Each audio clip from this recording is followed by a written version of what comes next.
Hello friends, welcome to our channel Lok Sabha exams powered by white board star learning app. So दोस्तों, कैसे हैं आप सभी? कैसी चली आपकी प्रिपरेशन? आई होप आप लोग अच्छे से पढ़ाई कर रहे होंगे। जो EPFO assistant provident commissioner, enforcement officer, account officer की वैकेंसी है, राइट? उसके बारे में ऑलरेडी हमने बहुत सारा डिस्कशन किया। Previous paper analysis, syllabus, pattern, like labour laws के टॉपिक्स कैसे कवर करना है, वो सारी चीज़ें। Then daily 90 days practice plan है हमारे ऐप पे, white board star learning app. So daily practice quiz उसमें दी जाती है, 10 questions, right, for 90 days practice plan. तो ऐप पे जो भी इंटरेस्टेड हैं वो ऐप डाउनलोड कर सकते हैं आप, हमारा app white board star learning app, जिसका लिंक डिस्क्रिप्शन बॉक्स में है, वहां से आप वो चीजें प्रैक्टिस कर सकते हैं। Clear? Now today we are going to discuss a very important topic दोस्तों, राइट? प्रीवियस ईयर पेपर्स, उसमें जो अकाउंटिंग वाला पार्ट है, what type of questions previously came, क्या क्या क्वेश्चंस आए हैं previously, right? So will discuss, try to discuss and get an idea क्या पढ़ना है अकाउंटेंसी में, what are the topics, questions being asked, right? उस पर क्या क्या चीजें हैं, राइट, जो कि आपके लिए हेल्पफुल होगा एग्जाम के पॉइंट ऑफ व्यू से। क्लियर है? तो today we are going to discuss previous year papers, इसमें स्पेशली अकाउंटिंग पोर्शन, राइट, जो पहले क्वेश्चन आ चुके हैं। आई होप क्लियर है।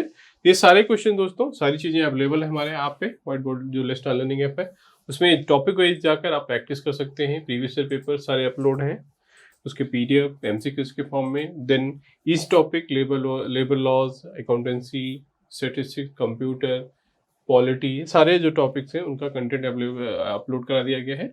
आप वो भी, वीडियो क्लासेस भी अवेलेबल है, कोर्सेज भी फुल अवेलेबल है, तो सारी चीजें आप देख सकते हो। ठीक है, चलिए, तो विदाउट वेस्टिंग मच टाइम, तो प्रीवियस ईयर पेपर देखिए बहुत इंपॉर्टेंट रोल प्ले करते हैं किसी भी एग्जाम के लिए। आपको एक आइडिया मिलता है कि प्रीवियस ईयर पेपर्स में किस तरह के क्वेश्चन पूछे जाते हैं, what is the difficulty level, what is the topics are asked, right, कितना आपको फोकस करना है कौन से टॉपिक पे, ये सारी चीजें आपको आइडिया कहाँ से मिलती है? From previous year papers. जो 2023 का पेपर हुआ था, आपको पता है ईपीएफओ का पेपर जो हुआ था 2023 में, 2020 में, 16 में, 2016 में, 2015 में, राइट?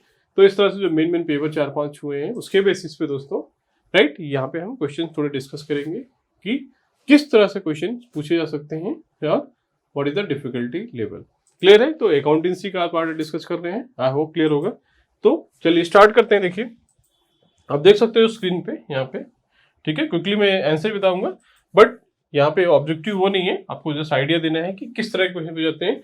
डिटेल में इसका एमसीक्यूज तो हम बाद में अगले सेशन में डील करेंगे। ओके, देखिए पहला क्वेश्चन क्या है, जो यहाँ पे क्वेश्चन जो पूछा गया है, पढ़ सकते हो। विच one of the following statement about trial balance is correct, right? कौन सा कथन ट्रायल बैलेंस के बारे में सही है, राइट? ठीक है, तो देखिए पहला तो यहाँ पे एक चीज आपको फोकस करना है कि ट्रायल बैलेंस ये क्या है। एक जो अकाउंटिंग की टर्मिनोलॉजी होती है ट्रायल बैलेंस, उससे रिलेटेड क्वेश्चन है। तो पहले तो आपको ट्रायल बैलेंस पता होना चाहिए, तो you should study what is the trial balance, right? Then only you can answer this questions, right? That's why I am discussing previous year papers, so that you can get an idea what are the topics they are going to ask, right? I am not going to detail here what is trial balance. Definitely we will discuss once accounting section, we will have a full complete discussion here. तो option देखिए पूछ क्या हो रहा है कि कौन सा आंसर था। ऑप्शन देखिए, it is a book containing different accounts of an entity, right? It is a statement containing balances of debtors of an entity. It is a statement containing balances of debtors and creditors of an entity, right? It is a statement of containing the various ledger balance of an entity on a particular date, right?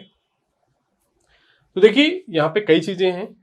Laser देखिए बात कर रहे हैं, यहाँ पे क्या है कि देखिए वेरियस लेजर्स, तो पहले तो अब लेजर बैलेंसेस क्या होते हैं, right? Then balance of debtors and creditors, who are the debtors, who are the creditors, right? Statement containing the balances of debtors and entity, right? Statement containing, तो trial balance. तो यहाँ पे देखिए इसका answer तो डी है, that क्यों है ये बाद में देखेंगे यहाँ पे। तो it is a statement containing the various ledger balances of entity on a particular date. तो देखिए हर कंपनी में जनरल लेजर्स होते हैं, कैश बुक्स होता है, राइट, वाउचर्स होते हैं, ठीक है, जनरल्स होते हैं, ये सारी चीजें देखिए जेबी जनरल वाउचर बोलते हैं, राइट?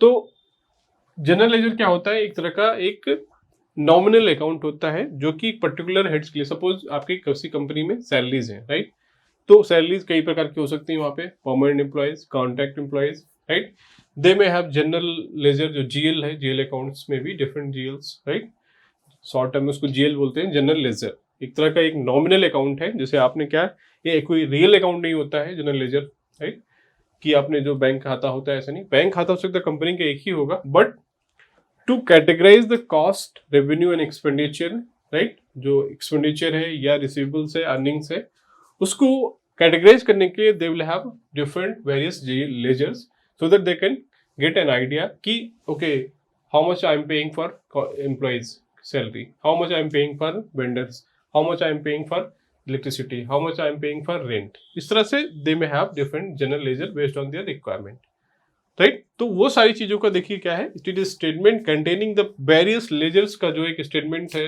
मिला के, plus minus, may be expenditure also, may be earnings also, right, उसको मिला के जो as a on date, date बहुत इंपॉर्टेंट है, राइट, तो दैट्स व्हाई कहेंगे on a particular date statement containing the various ledger, the various ledgers को जो है, जो ओवरऑल कैलकुलेशन है, राइट, वो on particular date, that is called as a trial balance. उससे पता चलता है कंपनी का कितना प्लस माइनस है, राइट, कितना कौन सा है उसमें है, ओवरऑल टोटल क्या समेशन है उसका, ठीक है। जस्ट मैं यहाँ पे आइडिया दे रहा हूँ आपको यहाँ पे पूरा, क्योंकि I don't want to discuss the complete concept here, I am just giving you an idea कि how questions are asked and what are topics you have to focus in accounting, okay, clear.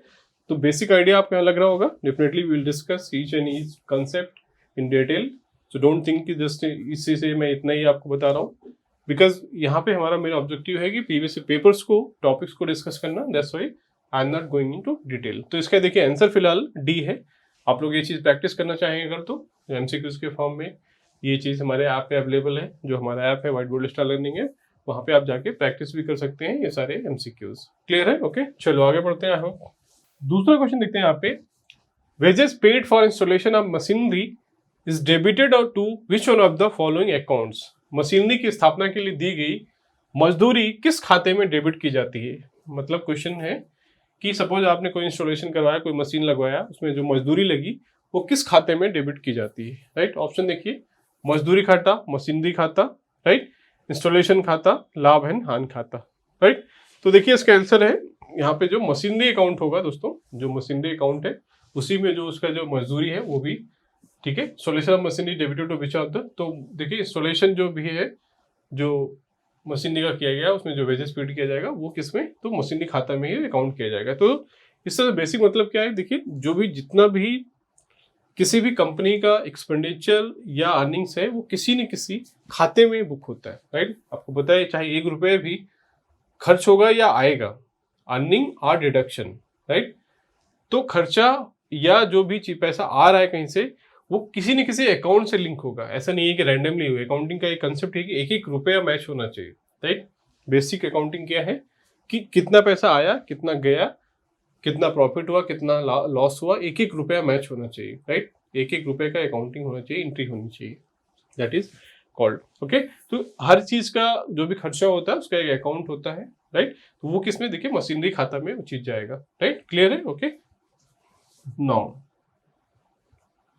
अगला question देखिए क्या है, what are the current liabilities payable, sorry when are the current liabilities payable, वर्तमान देनदारियां कब देय होती हैं। ऑप्शन देखिए, विद इन अ ईयर, 1 साल के अंदर, after 1 year, but within the 5 years, within 5 years, subject to the contingency. तो देखिए इसका आंसर है ए, विद इन अ ईयर, 1 वर्ष के भीतर। नो यहाँ पे देखिए मैं क्विकली थोड़ा सा आइडिया दे दूं, बाकी चीज डिटेल देखिए। लायबिलिटीज क्या 2 तरह की हो सकती हैं, राइट।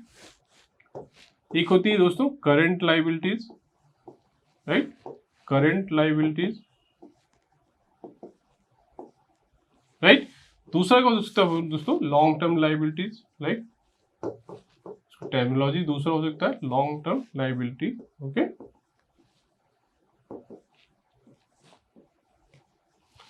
करंट लायबिलिटीज की ऐसी चीजें जो आपको इमीडिएटली उसको पूरा करना है, मतलब आपकी देनदारी है, देनदारी, राइट। देनदारियां जो होती हैं उसको लायबिलिटीज को हिंदी में क्या बोलते हैं, देनदारी, जिसको मतलब सपोज आपको पैसे किसी को देने हो, राइट, तो वो लायबिलिटी कहा जाएगा। करंट लायबिलिटी क्या होता है एज पर अकाउंटिंग टर्म, कि within 1 year, with in that financial year, accounting year जो होता है आपको वो चीज उसको चुका देना है, राइट। तो that is called as current liability. Current liability means payable within 1 year. Long term liabilities may have more than 1 year, 2 years, 3 years, 5 years, depending on the type of liability and situation where it is there, okay. तो basically current liability long term, तो current liability देखिए payable within 1 year, तो इसका answer देखिए यहाँ पे, इसलिए इसका आंसर ए है। क्लियर, मैंने यहाँ पे क्विकली थोड़ा सा आपको कंसेप्ट बताया, आई होप क्लियर होगा। नाउ और अगला क्वेश्चन देखिए, is the total of debit and credit side of trial balance the same? No, there option देखिए ट्रायल बैलेंस अभी देखा था हमने, ट्रायल बैलेंस क्या था कि it is the statement containing the all general ledger entries, right. जितने भी जेल अकाउंट्स हैं उनकी सारी एंट्रीज का एक स्टेटमेंट होता है। तो क्या वो पूछ रहा है कि debit and credit side, debit मतलब दोस्तों देखिए 2 अकाउंट होता है किसी भी कंपनी में। डेबिट क्रेडिट में क्या है, एक अकाउंट में क्या पैसा आएगा, मतलब जिसमें इनकमिंग पैसा है, एक में क्या है, एक से जाने वाला जो पैसा आप किसी को पे करते हैं, right. Asset payable and receivable, right, accounts payable and account receivable. Suppose पैसा जो कंपनी को रिसीव करती है कस्टमर से अपने, that will B one account. And debit मतलब जो भी उसके एक्सपेंडिचर्स हैं, राइट, जो भी आप वेंडर को पेमेंट करते हैं, रॉ मटेरियल लेके आते हैं, तो सारी चीजें वो क्या है, वो 2 तरह के अकाउंट में मेंटेन होती हैं, ओके। अब डेबिट और क्रेडिट देखिए, इसमें भी थोड़ा कंफ्यूजन है। नॉर्मल कर में हम क्या डेबिट सोचते हैं और डेबिट क्रेडिट शायद अकाउंटिंग के टर्म में थोड़ा सा डिफरेंस होता है, right, that we will discuss कि किस एंट्री को डेबिट बोलेंगे, किस एंट्री को क्रेडिट बोलेंगे। डेबिट एंट्री, क्रेडिट एंट्री, इस तरह से जो अकाउंटिंग टर्म है उसमें बात होती है, ओके, ठीक है। फिलहाल यहाँ पे क्वेश्चन क्या है कि जो debit and credit side of trial balance वो सेम होता है। ऑप्शन देखिए, no, there are sometimes good reason why they differ, right. Yes always, yes except where the trial balance is extracted at the year end, right. No, because it is not a balance sheet. देखिए इसका answer है ए, कि ये जरूरी नहीं है कि same हो, राइट। जो debit and credit side trial balance का सेम जरूरी नहीं है, क्योंकि वहां पे डिफर हो सकते हैं due to some reason, right, some good reason also, bad reason also. तो इसका आंसर फिलहाल तो यहाँ पे ए है, राइट। डिटेल में ये चीज हम बाद में जब थ्योरी क्लासेस में वहां पे देखेंगे। क्लियर है, समझ गए। तो इस तरह से क्वेश्चन पूछा जा सकता है, पूछ रहा है जो प्रीवियस ईयर पेपर्स आए हुए हैं। ये सारे क्वेश्चन दोस्तों जो प्रीवियस ईयर पेपर्स हैं, यूपीएससी, ईपीएफओ के, एओ के, अकाउंट ऑफिसर के, इन्फोर्समेंट ऑफिसर के, उससे बनाए गए हैं। तो बहुत इंपॉर्टेंट है, तो प्लीज अच्छे से ध्यान दीजिए, प्रैक्टिस करिए इसको। इससे रिलेटेड जो कंसेप्ट है वो भी आपको अच्छे से पढ़ना है, ठीक है। चलो अगला क्वेश्चन देखते हैं। Which one of the following is the first book in which the transaction of a business unit are recorded? व्यापारिक इकाई के लेन देन में सबसे पहले किस पुस्तक में दर्ज किया जाता है? मैंने बताया था डिफरेंट ट्रांजेक्शन होते हैं, कोई चीज़ें खरीदी जाती है, जो भी कोई भी फाइनेंशियल अकाउंटिंग स्टेटमेंट होता है, कोई भी अगर एंट्री है, कोई भी रिलेटेड टू मॉनेटरी एनीथिंग है, वो क्या उसकी एंट्री की जाती है। तो पूछ रहा है कि which of the following the first book in which the business entries are transaction of a business unit are recorded? Option देखिए, balance sheet, cash book, ledger, journal, right. तो दोस्तों ये सारे जो टर्मिनोलॉजीज हैं, balance sheet, cash book, ledger, journal, journal voucher, इसको JV बोलते हैं, जो एंट्री पास की जाती है। तो देखिए इसका आंसर तो फिलहाल यहाँ पे क्या है, जर्नल। जर्नल एक बुक होता है जहाँ पे क्या है, जो फर्स्ट किसी भी ट्रांजेक्शन की फर्स्ट एंट्री कहाँ पे होती है, वो जर्नल में होती है, ठीक है, जर्नल में होती है। एक जर्नल एक तरह का रिकॉर्ड स्टेटमेंट है जिसमें वो एंट्री की जाती है उसके अकाउंट, उस ट्रांजेक्शन, ओके। तो ये चारों जो हैं टर्म्स इंपॉर्टेंट हैं, एक एक करके, what is balance sheet, cash book, ledger, journal, right. तो ये सारी चीजें हम डिटेल में थ्योरी में देखना पड़ेगा। फिलहाल इसका आंसर देखिए क्या है, डी है, राइट। क्या है, डी, जर्नल, ओके, क्लियर है। चलो आगे बढ़ते हैं हम। अगला क्वेश्चन देखते हैं। विच of the following accounting concept is applied by an entity when events such as new competitor entering in the market and rift between production and marketing departments are not disclosed in the books of account, right? ठीक है, तो option देखिए यहाँ पे, matching, money measurement, revenue recognition and लागत, right. तो which of the following entry concept is applied by an entity when events such as new competitor entering the market and rift between, right. तो match देखिए, उस प्रतिस्पर्धा में मान लीजिए कोई नया आप एंट्री आता है और वहां पे उत्पादन और जो विपणन विभाग होता है, मीन्स प्रोडक्शन डिपार्टमेंट एंड जो मार्केटिंग डिपार्टमेंट, उसमें कुछ रिफ्ट है, तो उसको क्या है वहां पे not disclosed in the books of account. तो उसको क्या है, कैसे मैनेज करते हैं, राइट। तो ऑप्शन देखिए, मैचिंग, मनी मेजरमेंट, राजस्व। तो इसको देखिए मनी मेजरमेंट के जो है प्रकट किया जाता है तो कौन सी लेखांकन अवधारणा लागू होती मीन्स राइट। तो डिफरेंट टाइप ऑफ अकाउंटिंग है दोस्तों, आपको पता है अकाउंटिंग कॉन्सेप्ट है that we will see, accrual accounting, money measure accounting, right, revenue recognition, cost accounting, ये सारे जो डिफरेंट टाइप ऑफ अकाउंटिंग्स हैं वो भी हमको पढ़ना है, राइट। फिलहाल इसका आंसर देखिए क्या है, इसका आंसर है देखिए यहाँ बी, मनी मेजरमेंट, धन मापन, मनी मेजरमेंट कॉन्सेप्ट है, उसके हिसाब से इसका आंसर बी है। क्लियर है? ओके चलो सातवां में देखिए, विच of the following concern paper prepares receipt and payments accounts, which of the following concerns prepare receipt and payment accounts, ठीक है, कौन सी इकाई रसीद और भुगतान का? ऑप्शन देखिए, trading concerns, non trading concerns, manufacturing concerns, company registered under the companies act, right. देखिए इसका आंसर है बी, जो गैर व्यापारिक संस्थाएं इकाइयां हैं वो लोग क्या है, receipt and payments account maintain करती हैं। क्लियर है? तो इस तरह से क्वेश्चन भी पूछे जाते हैं, तो आपको ध्यान रखना है। नाउ आठवां क्वेश्चन है, विच of the following statement is correct about the income and expenditure account, right. मैंने बताया था कि इनकम मीन्स कि जहाँ पे पैसा आता है जिस अकाउंट में, एक्सपेंडिचर मीन्स जहाँ से आप एक्सपेंड कर रहे हो, सैलरी दे रहे हो, रॉ मटेरियल खरीद रहे हो, rent, electricity, everything whatever you are paying, that is expenditure account. Income account means कि you are receiving money from the customer, your customer, आप कोई चीज सेल कर रहे हो, कोई सर्विसेज दे रहे हो, and whatever money you are receiving from your customer that will be part of income, or different type of incomes also. So you have FD, you have excess money, excess profit you have put in the bank, so that is also like interest जो भी आता है वो भी एक तरह का income हुआ आपका, that is part of the your income account, but different heads, the detail we will see. Okay, now option देखिए, it's a real account, it's a personal account, it is a nominal account, right, it is a representative personal account, right। Option देखिए इसका answer क्या है, सी, ठीक है, it is a nominal account, it is right, nominal मैंने बताया था, नाम मात्र के लिए। देखिए एक्चुअली जो अकाउंट होता है कंपनी का, एक्चुअल अकाउंट क्या है, बैंक में जो अकाउंट नंबर होता है वो एक ही होता है, राइट। ये जो है रेवेन्यू मैंने बताया, sorry, income expenditure account, these are nominal accounts, we prepare entries to keep track की how much income, how much expenditure, तो these are nominal account, there is no real time में, ये bank में ऐसा नहीं account नहीं होता कि ये हमारा इनकम अकाउंट है, ये हमारा एक्सपेंडिचर अकाउंट है, ऐसा नहीं है। Account will be same but we will have different type of classification based on our requirement, income, expenditure, then different GLs are there, different sub ledgers are there, बहुत सारे तरीके हैं उसके अकाउंटिंग के।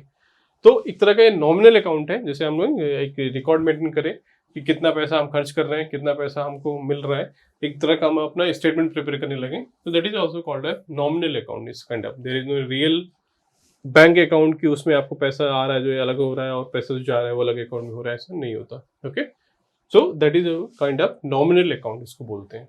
क्लियर है? चलो नाउ नेक्स्ट है, in case of gold revenue recognise the accounting period in which the gold is, in case of suppose जो गोल्ड सोना होता है वो रेवेन्यू कब रिकॉग्नाइज होता है, राइट। ऑप्शन देखिए, delivered, sold, mined, identified to be mined, right. तो देखिए इसका आंसर है सी, जब माइन किया गया दोस्तों, गोल्ड को जब माइन किया जाता है तब ओनली उसका रेवेन्यू रिकॉग्नाइज किया जाता है, क्योंकि डिलीवर्ड, सोल्ड, ये डिफरेंट टाइप ऑफ अकाउंटिंग है कि जब एक्रूअल कॉन्सेप्ट जैसे आपने बहुत बेसिक है कि जब जिस समय वो इनकम या जो एक्सपेंडिचर है जब बुक किया गया, राइट, जब वो एक्चुअली हुआ, सपोज रेंट है आपका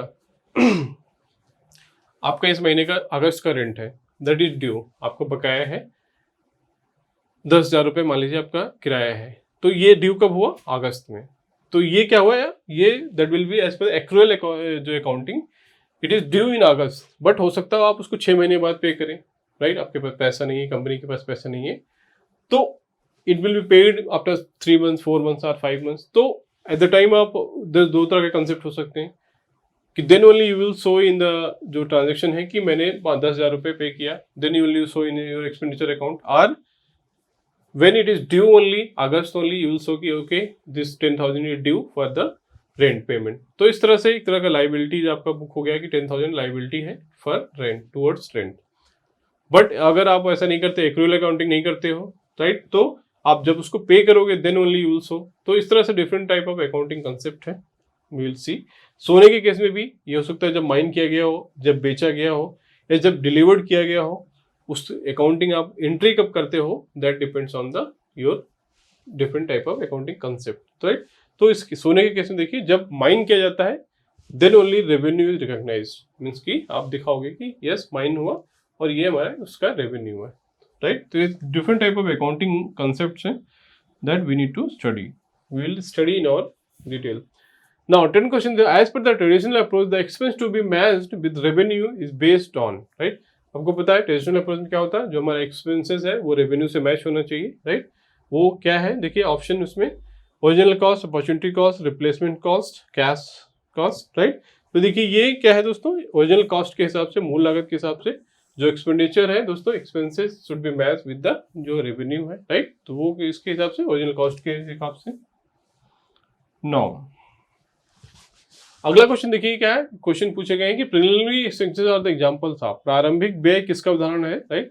तो preliminary expenses are examples of, option देखिए capital expenditure, capital gain, deferred revenue expenditure, revenue expenditure. देखिए ये क्या है, डिफर्ड रेवेन्यू एक्सपेंडिचर मीन्स कि ये डिफर्ड किए गए हैं, राइट। डिफर्ड रेवेन्यू एक्सपेंडिचर, तो preliminary expenses are the example, तो ये डिफर्ड है कि over period of time it will happen, not right now, तो that is called as deferred, स्थगित राजस्व व्यय, जो कि फ्यूचर में शायद होगा। तो इस तरह से इसका आंसर सी है, राइट। यहाँ पे जस्ट मैं आपको कोशिश कर रहा हूँ कि किस तरह से क्वेश्चन पूछे गए हैं, कंसेप्ट क्या है, जैसा आपको एक आइडिया होना चाहिए किस तरह के क्वेश्चन पूछे गए हैं, कौन कौन से कंसेप्ट आपको पढ़ने हैं, सो that you will have complete idea. Now अगला क्वेश्चन देखिए किससे रिलेटेड है, depreciation of fixed asset is an example of. तो डिप्रिसिएशन एक कंसेप्ट होता है, राइट। आपको पता होता है कि जो भी चीज़ होती है, आपको सपोज आपने कंप्यूटर खरीदा तो उसका हर साल क्या है पैसा, उसका जो वैल्यूएशन है वो घटता जाता है। आप कार का इंश्योरेंस लेते हो तो वहाँ पे भी डिप्रिसिएशन होता है कि हर साल के हिसाब से उसका वैल्यूएशन कम होता जाता है। डिप्रिसिएशन कैलकुलेट करने के लिए डिफरेंट तरीके हैं, एक होता है कि प्लेन डिप्रिसिएशन या प्रोपोर्शनेट डिप्रिसिएशन, बहुत तरह के हैं कंसेप्ट हैं। तो डिप्रिसिएशन भी हमको पढ़ना है। तो यहाँ पे जस्ट क्या फिक्स्ड एसेट क्या होता है, right, fixed assets, revenue assets, इस तरह से चीजें, कैपिटल एसेट्स हैं, ये सारी चीजें हैं, ठीक है। तो स्थिर परिसंपत्तियों का मूल्यह्रास क्या है, उदाहरण क्या है, तो ऑप्शन देखिए deferred revenue expenditure, capital expenditure, capital gain, revenue expenditure. तो इसका आंसर देखिए क्या है, रेवेन्यू एक्सपेंडिचर, राइट। तो depreciation of fixed asset is an example of revenue expenditure, right. तो ये इसका आंसर डी है, क्लियर है। Now, 13 question in the context of accounting, the term IFRS stands for, IFRS क्या है, राइट। तो देखिए इसका आंसर है, देखिए ए इंटरनेशनल स्टैंडर्ड फाइनेंशियल रिपोर्टिंग, एक तरह का स्टैंडर्ड है ये, इंटरनेशनल स्टैंडर्ड्स फाइनेंशियल रिपोर्टिंग। तो they have fixed standard some कि how you have to do accounting all those thing.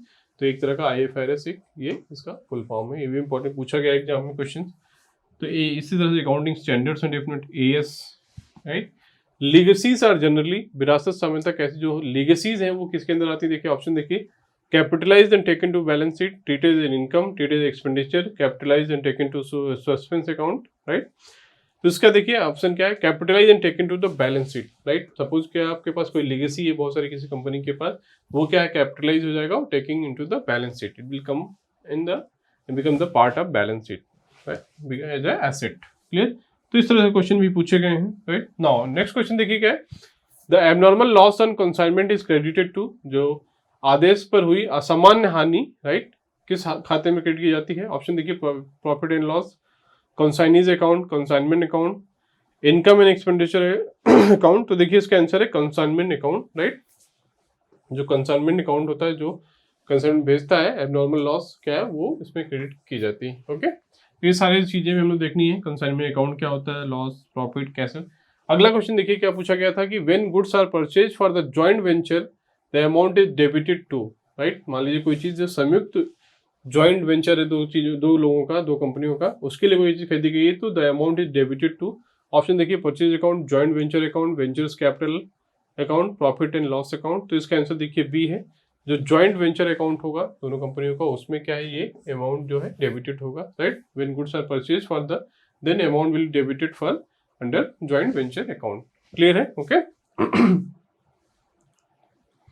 Now अगला क्वेश्चन देखो क्या पूछा गया था, rate of gross profit rate of gross profit 25% on cost of goods sold, sales क्या है 20 lakh, what is the gross profit. देखिए यहाँ पे थोड़ा कैलकुलेशन वाला क्वेश्चन है कि रेट ऑफ ग्रॉस प्रॉफिट क्या है 25% at cost of goods sold. मान लीजिए आप 100 रुपए की जो है गुड्स सोल्ड करते हैं तो उसमें 25% क्या है आपका ग्रॉस प्रॉफिट है, राइट, 25 रुपए। तो वही कह रहा है सेल्स क्या है 20 lakh, what is the gross profit, right. तो देखिए ऑप्शन देखिए 5 लाख, 6,25,000, 3,75,000, 4 लाख। यहाँ पे देखिए इसका सिंपल कंसेप्ट है, यहाँ पे बोल रहा है कि जो प्रॉफिट है gross profit, right,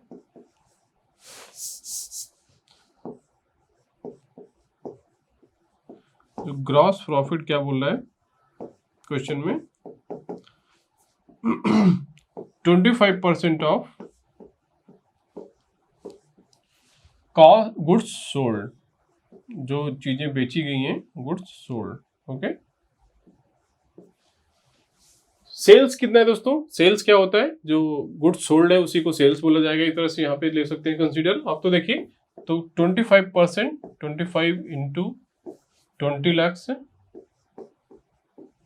okay, divided by 100, इसको जब कन्वर्ट करेंगे आप, राइट, तो 25 4, राइट, 1 मिनट।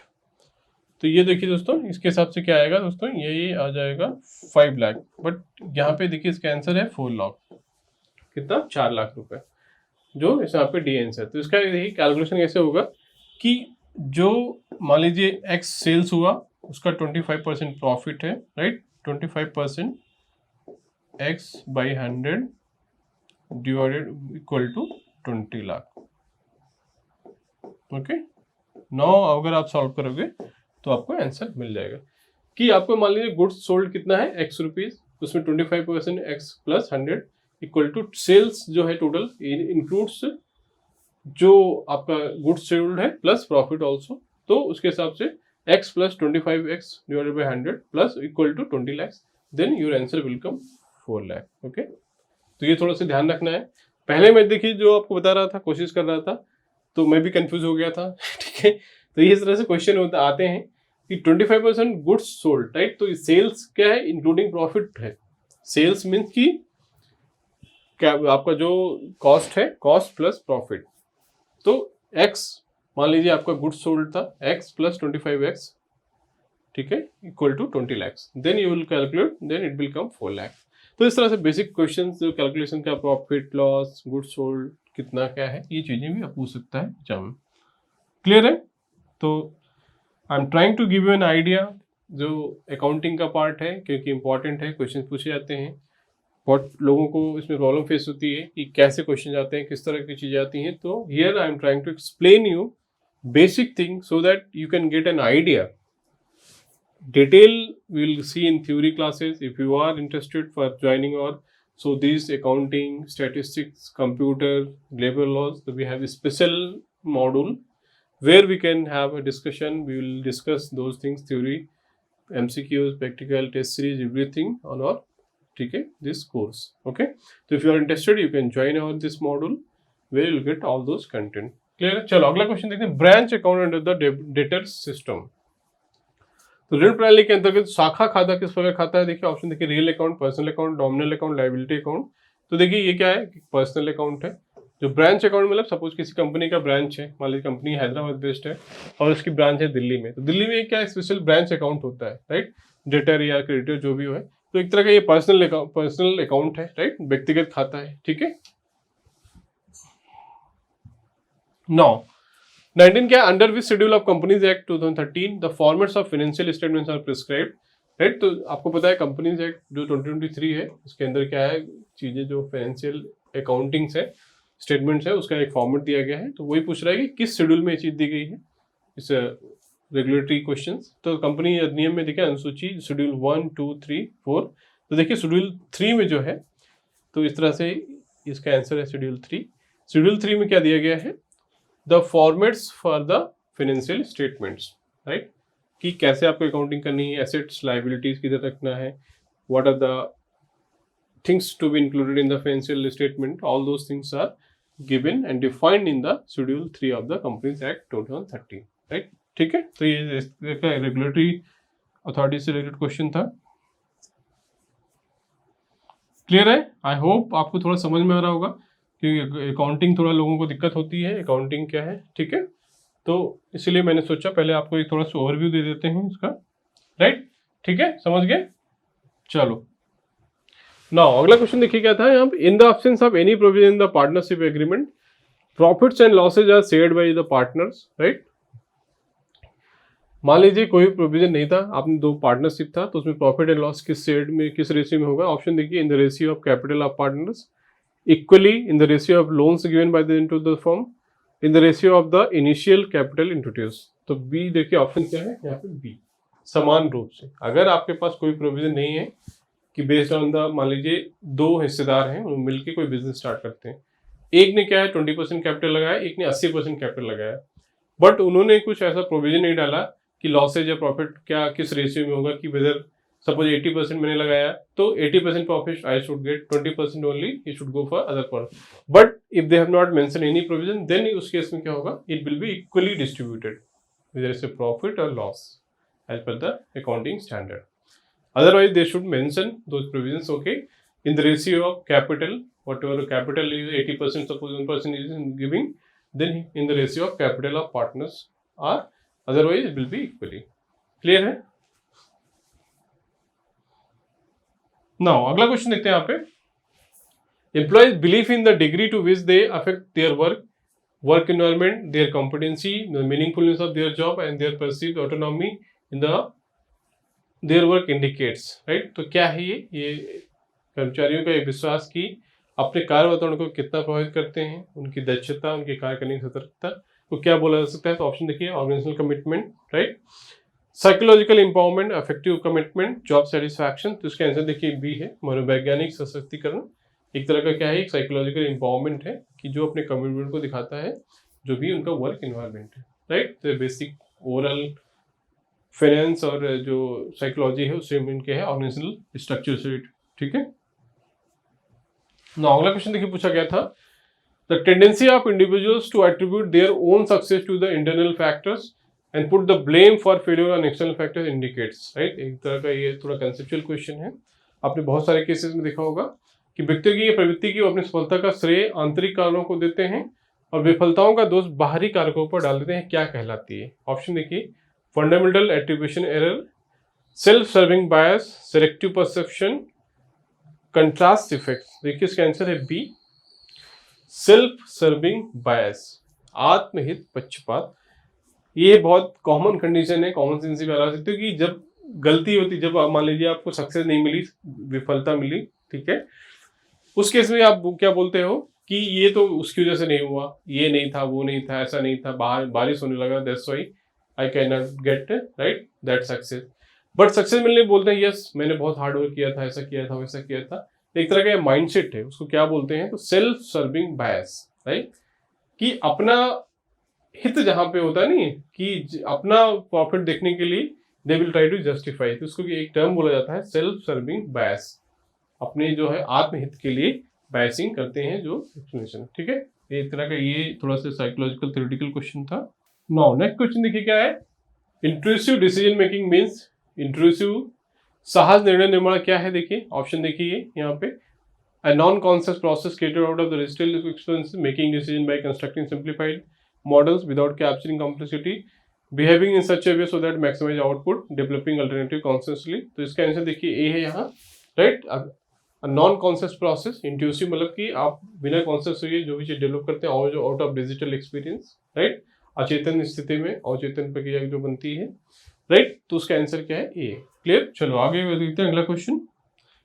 तो इसका मतलब कि थोड़े कंसेप्चुअल साइकोलॉजिकल जो क्वेश्चंस हैं, राइट, थ्योरेटिकल बेस पे वो भी यहाँ पे पूछे गए हैं कुछ क्वेश्चन, तो वो चीजें भी थोड़ा सा इनको देखना पड़ेगा, राइट। अगला क्वेश्चन है, group whose efforts result in performance that is greater than the sum of the individual inputs is called.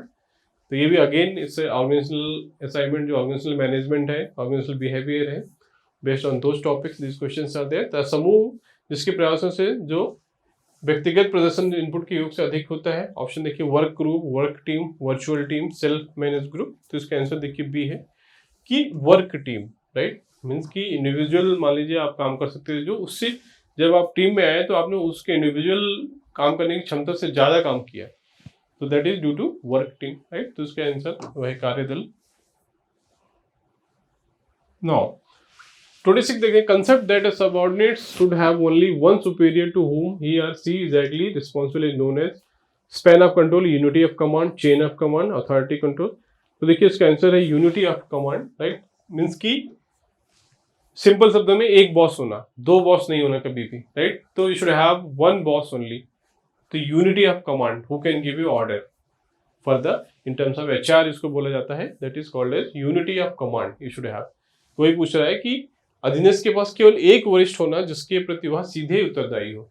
There should be only one superior authority or boss who can give you order and you are accountable to him only, right? Him or her, okay? So these are the organizational behavior questions. अगला देखिए question क्या है, which appraisal method companies combines narratives, critical incidents and quantified skills with specific example of performance, right? Option देखिए, forced distribution, alternative ranking, alternation ranking, behavioural anchored rating scale, graphic rating scale. इसका answer देखिए सी है, right, behavioural anchored rating scale, right. ये भी देखिए organisational behaviour से related question है, ये चीज हम थ्योरी में देखेंगे। अगर आप प्रैक्टिस करना चाहते हैं दोस्तों, ये क्वेश्चन जाकर ऐप पे भी प्रैक्टिस कर सकते हैं। नाउ 28th क्वेश्चन देखो क्या है, which demographic characters reflects the surface level diversity, right. Option देखिए, differences values, ethnicity, personality, work preferences. तो आंसर इसका क्या है, इथनिसिटी, राइट, बी इसका आंसर है। ये भी थ्योरेटिकल क्वेश्चन है, इसको भी देखेंगे हम क्विकली। नाउ 29 देखो क्या है, I SMART mnemonic criterion use, right. SMART जो है एक पता क्या है, selection process, job rotation, performance management, compensation management, right. तो इसका देखिए आंसर क्या है, ये परफॉर्मेंस मैनेजमेंट से रिलेटेड है। देखिए स्मार्ट इकोनॉमी होता है, स्मार्ट, देखिए स्मार्ट एक एक्रोनिम है जो कि परफॉर्मेंस रिलेटेड, ठीक है। तो ये क्या है, इसका मीनिंग देखिए क्या है, मैं यहाँ पे बता देता हूँ क्विकली, फिर भी आप कमेंट सेक्शन में बताइए एक बार। तो स्पेसिफिक गोल सेटिंग से रिलेटेड है, राइट, स्मार्ट गोल्स बोला जाता है, राइट। स्पेसिफिक मीन्स कि आपको पर्टिकुलर एकदम स्पेसिफिक होना है कि I want this, I want to do turnover for 100 crore या 1 करोड़। स्पेसिफिक होना है आपको, गोल जो होना चाहिए, स्मार्ट गोल्स, इसलिए इसको बोला जाता है इसको स्मार्ट गोल्स। ये परफॉर्मेंस मैनेजमेंट से रिलेटेड है दोस्तों, राइट। तो we are advise to have a smart goals, right. Smart क्या है, स्पेसिफिक, राइट, मेजरेबल, जो कि मेजर किया जा सकता है, जिसको कि गणना की जा सकती है। ऐसा नहीं कि मैं बहुत पैसा कमाना चाहता हूं बट कितना doesn't matter. You should have specific की 1 CR 2 CR like that, right. Measurable, right, attainable, right, it should be कि अचीवेबल होना चाहिए, अटेनेबल या अचीवेबल, राइट, ठीक है। Smart, specific, measurable, attainable, right, and time bound देखिए, right, T से time bound, मतलब कि ऐसा नहीं कि आप कुछ भी कर दो, टाइम बाउंड मतलब कि within 1 year, right. R से देखिए, आर से या ठीक है, आप कमेंट सेक्शन में बताइए, मैं थोड़ा सा यहाँ पे मुझे याद नहीं आ रहा, आर से आप कमेंट सेक्शन में बताइए कि आर से क्या होगा, स्मार्ट गोल जो है इसका एक्रोनिम है। क्लियर है, तो समझ गए, एक तरह का ये परफॉर्मेंस मैनेजमेंट का जो एक्रोनिम है। क्लियर है, ओके। चलो, तो आंसर क्या है इसका, देखिए यहाँ पे आंसर हो गया सी। क्लियर, चलो आगे बढ़ते हैं। Out placement is the process of, right, out placement का प्रोसेस क्या है, देखिए, a removal of employees from the job, transferring the employees out of country, helping redundant employees in the find job, sending the employees on the deputation of the organisation. तो इसका देखिए answer है C, helping redundant employees to find new job, right. जो redundant employees हैं या जो नहीं interested है उनको हेल्प करना है कि they can find other job, तो that is called as out placement प्रक्रिया। इन्वेंट्री डेटा देखिए, अगला question, quantity in stock is 1500 units, value is 1 crore 27 lakhs, right, 85 units per unit, 300 units purchased at 95 per unit, 600 units consumed, FIFO, first in first out, what is the residual inventory value। देखिए ये कैसे inventory, आप inventory मतलब कि जो चीज़ आपके godown में या वेयर हाउस में पड़ी हुई है, रॉ मटेरियल्स जो आपको यूज करना है बट अभी तक यूज नहीं हुई है, that is called inventory. Inventory data का देखिए कैलकुलेशन, कितना इन्वेंट्री क्वांटिटी स्टॉक है, किस रेट में खरीदा गया है, कितना कंज्यूम हुआ, ये सारे जो कैलकुलेशन है, ये थ्योरी देखना है पहले आपको, थ्योरेटिकल अंडरस्टैंडिंग होना चाहिए कि मीनिंग क्या है इन्वेंट्री स्टॉक का, इसका क्या मीनिंग है, right, work in progress stock क्या होते हैं, ये जो अकाउंटिंग्स का है, कॉस्ट अकाउंटिंग, उसके पार्ट है basic thing that we will see in discuss, right. तो यहाँ पे देखिए इसका आंसर है सी। मैं यहाँ पे कैलकुलेशन नहीं कर रहा हूँ बिकॉज अभी आपको जस्ट आइडिया देना है। जब आप थ्योरी की चीज़ें एक बार समझ जाएंगे तो this calculation you can do, right. अगर आप समझ गए तो प्लीज़ इसको कमेंट सेक्शन में कैलकुलेट करके बताइए इसका आंसर कैसे सी आया 1,05,000। Please tell in the comment section, right. ठीक है, जिनको समझ में आ गया है। अगर देखिए cost of electric power should be apportioned over departments according to, right. विद्युत शक्ति, मान लीजिए एक किसी कंपनी में 10 डिपार्टमेंट है, पूरी कंपनी का जो इलेक्ट्रिसिटी बिल आता है वो अपोर्शन मतलब कैसे डिस्ट्रीब्यूट किया जाए सारे डिपार्टमेंट्स में। ऑप्शन देखिए, horse power of motors, number of light points, horse power multiple by machine hours and machine hours. तो इसका देखिए आंसर है C, horse power multiplied by machine hours, right. तो जो हॉर्स पावर है और मशीन घंटे, कितने घंटे काम किए, मान लीजिए किसी पर्टिकुलर सेक्शन में कितने घंटे किस मशीन ने काम किया, उसके हिसाब से मल्टीप्लाई करके ये कैलकुलेशन निकाल सकते हैं। Okay, so this is also related with cost accounting. अगला क्या है, what is underlying accounting concept that supports the no anticipation of profits but provision of all possible losses, right. कि ऐसे अकाउंटिंग कांसेप्ट कौन सा है जिसमें कि आप प्रॉफिट के बारे में नहीं सोचते, आप you try to consider all possible losses, मतलब कि आपका वर्स्ट केस में जिसको बोलते हैं नहीं कि कंसिडर कि every possible loss will be happening for the business, then you are doing accounting. तो उसको क्या बोलते हैं, देखिए matching, materiality, consistency, conservatism, right. उसको बोलते हैं रूढ़िवादिता, मीन्स कंजर्वेटिज्म, जो आप वही कंजर्वेटिव हैं कि you are considering every loss it will happen and then you are doing accounting, right. तो वही उसका मीनिंग है, क्या बोलते हैं इसको, कंजर्वेटिज्म या रूढ़वादिता, राइट। बहुत अच्छा क्वेश्चन था, इस तरह से डिफरेंट कॉन्सेप्ट हैं। ओके, चलिए तो ये दोस्तों लगभग 34-35 क्वेश्चन हमने कोशिश किया आपको जो पुराने जितने भी क्वेश्चन आए हुए थे जो अकाउंटिंग से और ऑर्गेनाइजेशनल बिहेवियर से रिलेटेड जो भी टॉपिक्स था, राइट, उसमें किस तरह से क्वेश्चन आते हैं वो यहाँ पे हमने कोशिश की, अब हम लोगों ने डिस्कस किया। इसमें डिटेल देखिए टॉपिक सब्जेक्ट जो थ्योरीज हैं पूरा अकाउंटिंग का, ये अगर आप इंटरेस्टेड हैं तो please join our course, right. जो यूपीएफओ स्पेसिफिक टॉपिक्स है जो उसमें labour laws, industrial relation, accounting, statistics वो मॉड्यूल है पूरा, इसमें we will discuss theory also, practice question also, topic wise MCQs you will get on our app white board style learning app. So these questions दोस्तों whatever we discuss available on our app, right. If you want to practise you can go and practice, right, in form of test series, in form of MCQs, also in PDF also we will get it uploaded. Okay, so basically I tried to give you an idea what type of questions we can ask exam में पूछे जा सकते हैं, right, then what are the topics we need to focus, clear है। okay, तो इसी तरह से दोस्तों बाकी के मैं कोशिश करूंगा आपको स्टैटिस्टिक्स का, लेबर लॉस का, कंप्यूटर का, इंश्योरेंस से रिलेटेड कोई टॉपिक्स जो भी आए हुए हैं क्वेश्चंस, देन पॉलिटी, सारे जो जीएस वाले पार्ट हैं वो भी कोशिश करेंगे आपको एक एक करके एक्सप्लेन करने, so that you can have a idea whatever questions are being asked. Okay, clear है। चलिए, तो आई होप आपको थोड़ा आइडिया मिला होगा कैसे आपको पढ़ना है, कौन कौन से टॉपिक।